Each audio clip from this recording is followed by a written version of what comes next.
Hello friends, मैं रोहित त्रिपाठी एक बार फिर से आप सभी का स्वागत करता हूं अपने यूट्यूब चैनल पीआरटी स्टडी पे।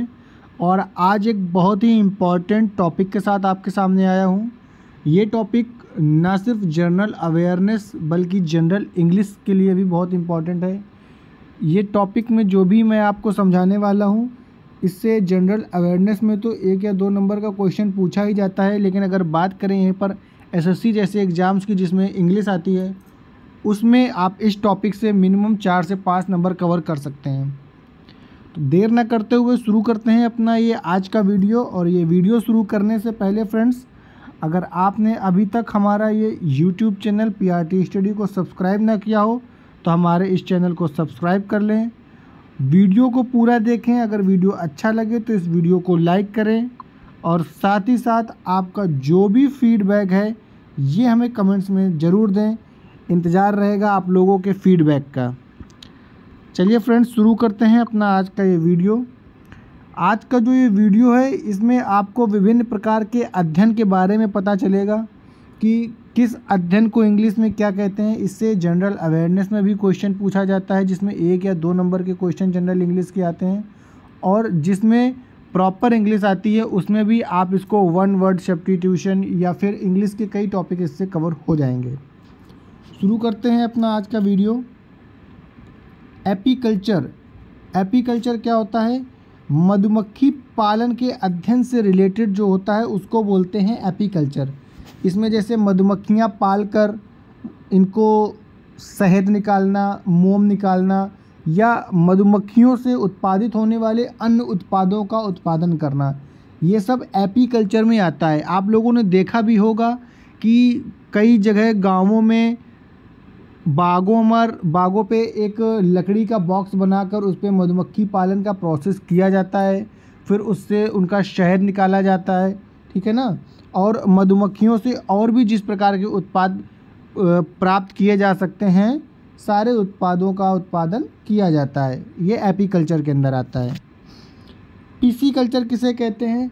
पिसीकल्चर जो होता है ये मत्स्य पालन होता है, मतलब इसको एक जलीय कृषि कहते हैं। क्या कहते हैं? एक कृषि होती है जो हम भूमि पर करते हैं, वो होती है कृषि, और ये क्या है? जलीय कृषि। जलीय कृषि इसको कैसे कहते हैं?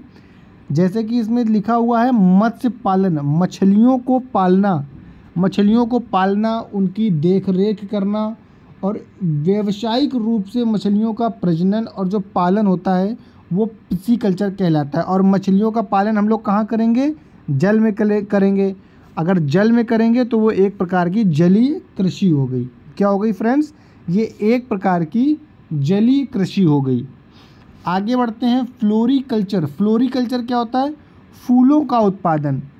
फूलों का उत्पादन और फूलों को व्यावसायिक रूप से प्रयोग करने के लिए उनमें क्या कीटनाशक डालना है, उनका किस प्रकार से रखरखाव करना है, ये सब एक प्रकार से फ्लोरिकल्चर आता है। कि हम किस प्रकार से किस फूल का संरक्षण कर सकते हैं, उसको किस प्रकार से अधिक उत्पादित कर सकते हैं। जो भी फूलों के उत्पादन से संबंधित अध्ययन होता है उसको फ्लोरिकल्चर कहते हैं। विटीकल्चर क्या होता है? विटीकल्चर होता है अंगूर की खेती। अंगूर की खेती जैसे, और अंगूर से क्या प्राप्त किया जा सकता है? जैसे कि अंगूर ही हो गया, एक फल होता है, तो ताज़े फल, किशमिश, जूस और शराब बनाने में इसका प्रयोग किया जाता है। अंगूर से जो भी उत्पाद बनते हैं, एक तो अंगूर खुद एक फल है तो फल बन गया, ठीक है। अंगूर को सुखाकर क्या बनता है? किशमिश बनता है फ्रेंड, ठीक है। और इसके साथ साथ अंगूर का और क्या बनता है? अंगूर का जूस बनता है और अंगूर से शराब भी बनती है। क्या बनता है? अंगूर से शराब भी बनती है। तो जो अंगूर की खेती होती है ये विटीकल्चर कहलाती है। क्या कहलाती है फ्रेंड्स? विटीकल्चर। आगे चलते हैं। Vermi culture. वर्मी कल्चर क्या होता है? केचुआ पालन। केचुआ पालन या केचुए को जो पालते हैं, ये जो प्रोसेस है ये वर्मी कल्चर कहलाता है। अब केचुआ जानते हैं, केचुए के और क्या कहते हैं? केचुआ के कहते हैं किसान का मित्र। केचुए को किसान का मित्र कहते हैं। क्यों कहते हैं केचुए को किसान का मित्र? ये भी मैं आप लोगों को बता देता हूँ कि जो केचुआ होता है, केचुआ क्या करता है, जो जैविक कचरा होता है उसको खाद में बदल देता है। क्या करता है केचुआ? केचुआ होता है, ये क्या करता है, जो जैविक कचरा होता है, ठीक है, जो जैविक कचरा होता है इसको क्या करता है केचुआ, इसको खाद में परिवर्तित करता है और खाद खेतों में डाली जाती है। तो ये किसान की एक प्रकार से हेल्प हो जाती है। क्या हो जाती है? हेल्प हो जाती है। तो जो जैविक कचरे को खाद में रूपांतरित कर देता है केचुआ, इस वजह से इसको कहते हैं किसान का मित्र।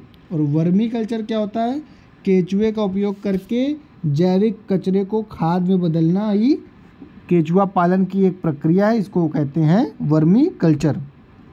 उसके बाद आते हैं फ्रेंड्स नेक्स्ट पे, अगला है पोमो कल्चर। क्या है फ्रेंड्स? ये पोमो कल्चर ही है। पोमो कल्चर है, इसको कहते हैं फलों के उत्पादन को, फलों के उत्पादन को कहते हैं पोमो कल्चर। फलों के पौधों का उपयोग करना जिसमें गुणवत्ता, विकास, वृद्धि, रोग और कीटों से सुरक्षा होती है। जो फलों का उत्पादन या जो फलों का अध्ययन होता है उसको पोमो कल्चर कहते हैं। और इसमें जैसे जो फल होते हैं, फल के जो पौधे होते हैं, सबसे पहले तो फल के पौधे ही लगाए जाएंगे ना, डायरेक्ट फल तो लगाया नहीं जाएगा। तो फल के जो पौधे होते हैं, इन पौधों की गुणवत्ता, कि किस गुणवत्ता का पौधा लगाना है जिससे फल अच्छा होगा, ठीक है ना, इसको किस प्रकार से विकसित करना है, तो इनका विकास, इनके विकास से संबंधित, इनकी वृद्धि कैसी हो रही है, पौधे अच्छे हैं, इनमें फल सही से लग पाएंगे या नहीं, इनकी वृद्धि से संबंधित। और जो फलों के जो पौधे हैं, इन पौधों में किसी प्रकार का कोई रोग तो नहीं है, कोई कीड़े तो नहीं लग गए हैं, इन सब की सुरक्षा करना, ठीक है, कीटों की, इन सब की सुरक्षा करना और इनकी वृद्धि पे ध्यान देना, फलों के पौधों की वृद्धि पे ध्यान देना ही पोमो कल्चर कहलाता है। आगे बढ़ते हैं फ्रेंड, ओलेरी कल्चर। ओलेरी कल्चर क्या होता है? सब्जियों के उत्पादन का जो अध्ययन होता है, सब्जियों के उत्पादन का जो अध्ययन होता है उसको ही ओलेरी कल्चर कहते हैं। अब इसमें भी जो सब्जियों के जो पौधे होते हैं उनकी गुणवत्ता, विकास, वृद्धि, रोग और कीटों से सुरक्षा, सारे वही आ जाएंगे टॉपिक, कि जो सब्जियों के पौधे होते हैं उनकी भी गुणवत्ता, विकास, वृद्धि, रोग और कीटों से सुरक्षा, ये सब ओलेरी कल्चर के अंतर्गत आता है। आगे बढ़ते हैं, आगे है हॉर्टिकल्चर। हॉर्टिकल्चर क्या होता है? बागवानी का अध्ययन।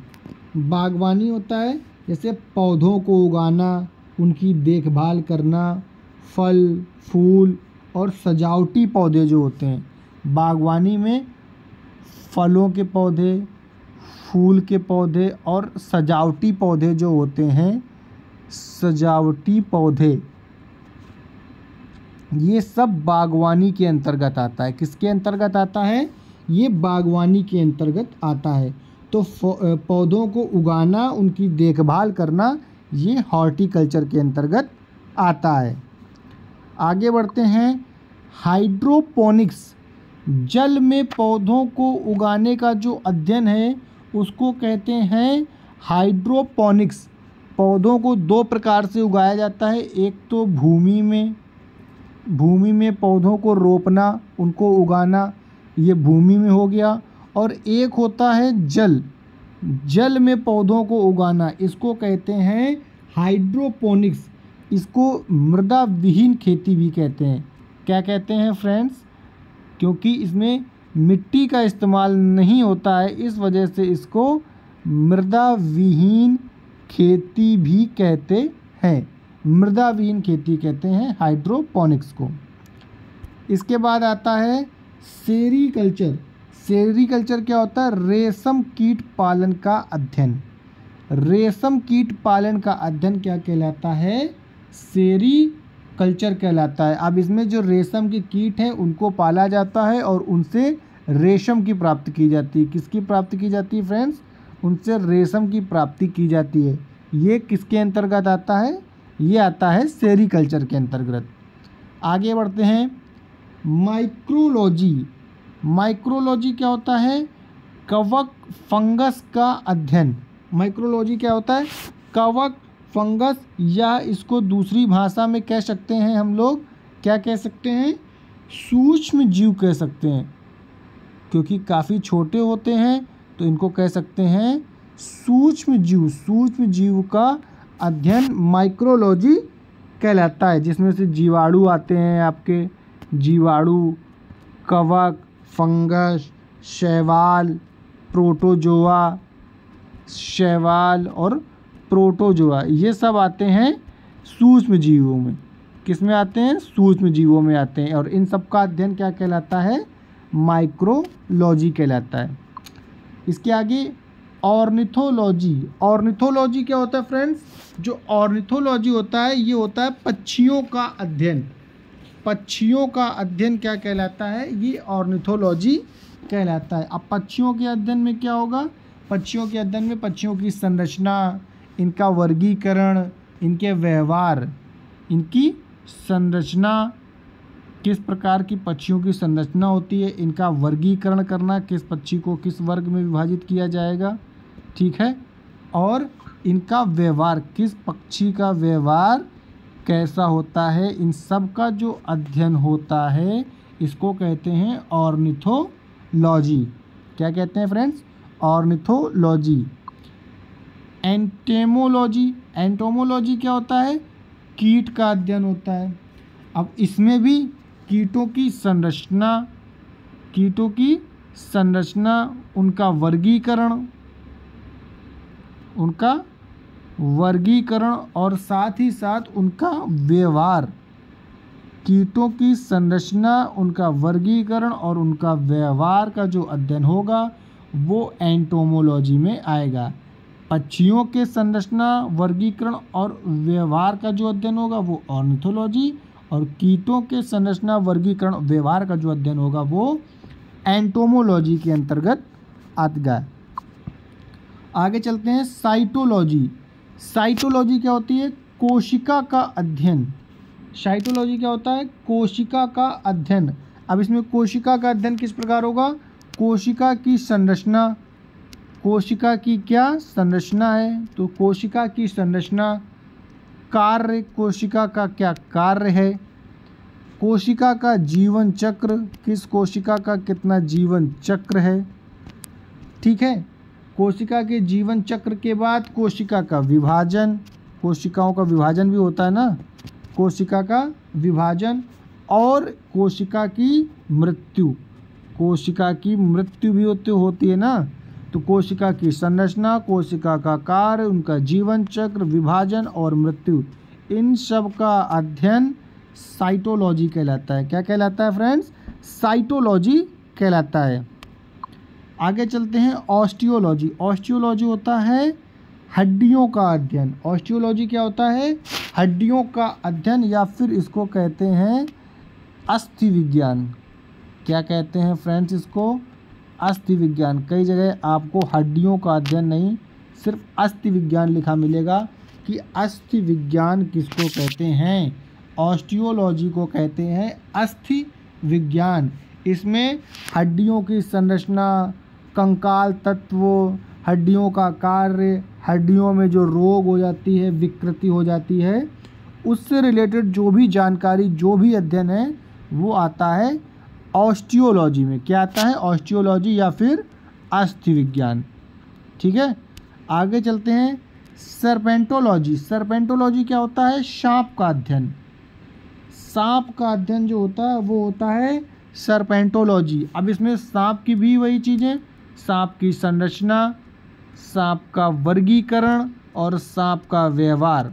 कई प्रकार के सांप आपने देखे होंगे ना, सांप की संरचना, सांप का वर्गीकरण और सांप का जो व्यवहार होता है, ये सब आता है सर्पेंटोलॉजी के अंतर्गत। किसके अंतर्गत आता है? सर्पेंटोलॉजी के अंतर्गत आता है।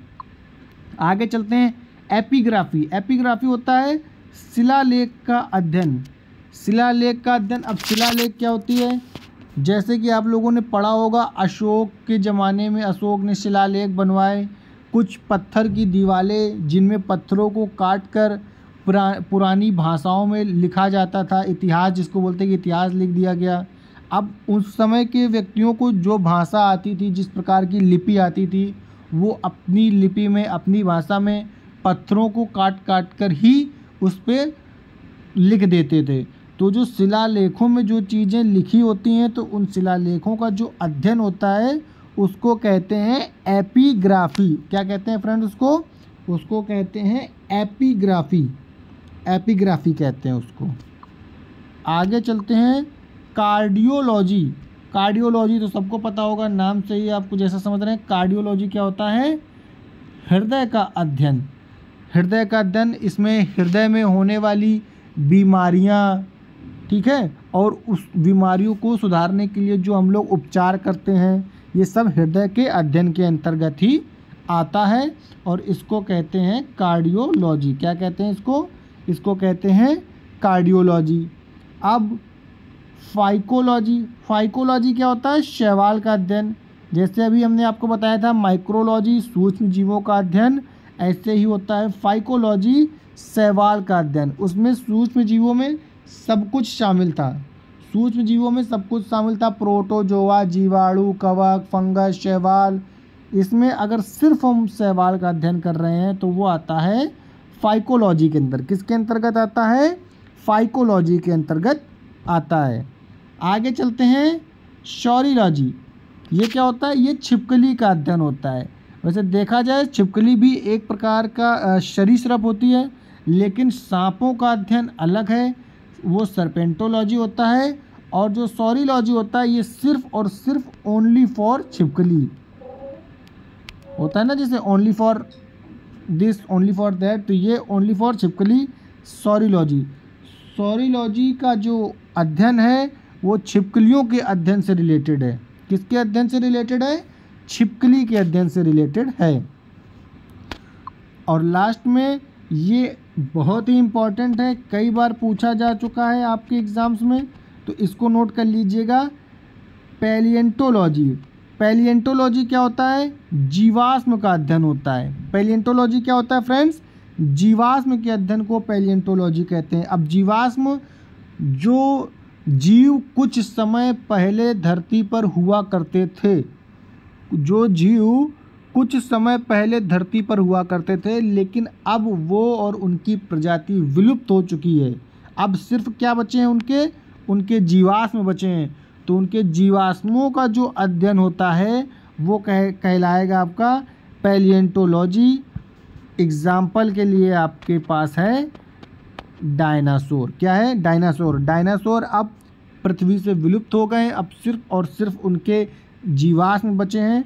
तो डायनासोर के बारे में जो अध्ययन, जो जानकारी आपके सामने आती है कि डायनासोर कुछ समय पहले ऐसे दिखते होंगे, इतने विशालकाय होंगे, वो इस प्रकार से चलते होंगे, है ना, उनकी क्या संरचना रही होगी, अलग अलग प्रकार के उनके वर्गीकरण कि कुछ डायनासोर ऐसे दिखते होंगे, कुछ वैसे दिखते होंगे। तो ये सब हमको कैसे पता चला? जीवाश्मों के अध्ययन से पता चला। कैसे पता चला? उनके जो जीवाश्म हमारे पास मौजूद हैं उनके अध्ययन से पता चला। और जीवाश्म का अध्ययन क्या कहलाता है? पैलिएंटोलॉजी कहलाता है। क्या कहलाता है फ्रेंड्स? पैलिएंटोलॉजी कहलाता है। तो ये कुछ इम्पॉर्टेंट अध्ययन थे जो मैंने आपको बताएं, ये नोट कर लीजिएगा, आपके काम आएंगे कहीं ना कहीं। तो आज का ये वीडियो कैसा लगा? अपना जो फीडबैक है फ्रेंड्स ये कमेंट्स में मुझे ज़रूर दीजिएगा। हम फीडबैक के थ्रू अपने आप को और इम्प्रोवाइज़ करेंगे। आपको और किस टॉपिक पर वीडियो चाहिए आप ये भी मुझे कमेंट्स पे बता सकते हैं। तो मैं कोशिश करूँगा कि आप जो भी टॉपिक बता रहे हैं उसके बारे में एक डिटेल्ड वीडियो बनाकर आप लोगों के सामने ला सकूं। और आपकी जो भी क्रिया प्रतिक्रिया हुआ करे वो कमेंट्स पे दे दिया कीजिए। वीडियो अगर अच्छा लगे तो वीडियो को लाइक कर दीजिए। अपने कुछ फ्रेंड्स, रिलेटिव, कलीग्स जिनको भी आपको लग रहा हो कि ये वीडियो उनके लिए यूज़फुल हो सकता है, उनको शेयर करें और सपोर्ट करें फ्रेंड्स। Thank you.